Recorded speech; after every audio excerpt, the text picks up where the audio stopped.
A surprised opponent is a weak opponent. They will test your abilities, both innate and learned. Hey gamers, welcome back to GamerSpot, your go-to channel for all things gaming and fun on the internet. We've brought another fresh video of the top 10 open world games on PC. So without further ado, let's get started. The Witcher 3 Wild Hunt, the ideal game for individuals who enjoy tracking down and battling heinous monsters. The Witcher 3 Wild Hunt returns the player to the role of Geralt de Riviera, the White Wolf. He's a well-known witcher in the Northern Realms who has a wide range of exploits aside from fiend killing. If one dares, one can engage in card games, dialogue-based intrigues, and even the dating scene. With so much to see and do, this action RPG nearly feels like a life simulation game, complete with wonderful dark fantasy aspects and well-designed and balanced combat. Hogwarts Legacy. Harry Potter games are nothing new, but great ones are hard to come by. In many ways, the 2023 release is the first to fully use the franchise's gaming potential. Notwithstanding one's thoughts about Harry's plot, the Harry Potter universe is widely considered magnificent, and Hogwarts Legacy allows fans to immerse themselves in a world filled with magic, mystery, and charm. Even if the tale isn't very memorable, the game's aesthetic is flawless, and players could spend dozens of hours living out their wizarding world fantasies. Minecraft. The game's been around for more than a decade, and it appears like Minecraft will continue to exist till the end of time. Given the sandbox's limitless flexibility, the game's potential is only limited by a player's imagination, and its community has repeatedly demonstrated that the sky is the limit. Minecraft obviously does not attempt to be a realistic simulation, and the game lacks a huge map filled with bustling cities and hidden treasures. Mojang, on the other hand, gives users the tools they need to create their own worlds. The Legend of Zelda Breath of the Wild. That is, developers finally embraced the concept of a totally open world.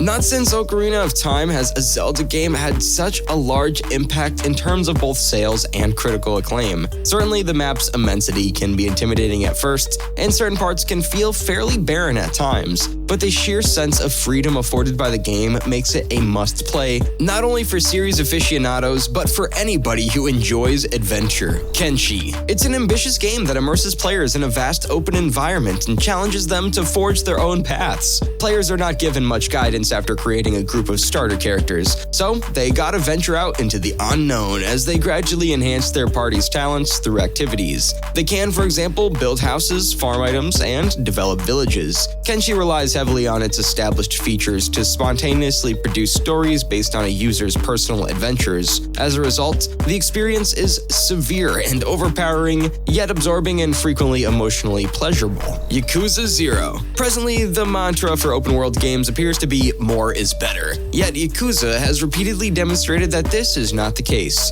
Yakuza 0 is set in two areas, Kemarok and Sonbori, neither of which is particularly large, yet these locales perfectly complement the core tale and provide players with a background in which to participate in enjoyable extra stuff. These maps are jam-packed with arcades, restaurants, and bars, as well as a plethora of side diversions and mini-games. Mafia 2. This is a unique example compared to the other games on this list because Mafia 2's open world is primarily set dressing with little to do other than drive from one primary objective to the next. This is not a map to keep people entertained for hours on end. Yet, in terms of authenticity, Mafia 2 does an excellent job of reproducing the late 1940s and early 1950s styles. The cars, slums, and businesses combine to create an immersive scene steeped in historical realism, but one that cannot be engaged with in any meaningful way. Rust. Rust is frequently chastised for the enormous number of players who shoot on sight and raid other people's bases. Though this type of behavior can be challenging for inexperienced players, it's perhaps what one should anticipate from a post-apocalyptic wasteland, and thus contributes to the game's open-world feeling. After all is said and done, Rust's radiation zones and irradiated animals represent virtually little danger to people who know what they're doing. Fallout 4. The gameplay of Fallout 4 has been significantly improved through a series of patches. It, like the other Fallout games, is set in a post-apocalyptic environment. Fallout 4's huge open world is what makes it surprising, to say the least. Using the Pip-Boy is a natural approach to navigating Fallout 4's vast and desolate wasteland. On the journey, players will come across remains of the old world as well as several vaults, which only contribute to the immersion of Fallout 4's wonderful open world.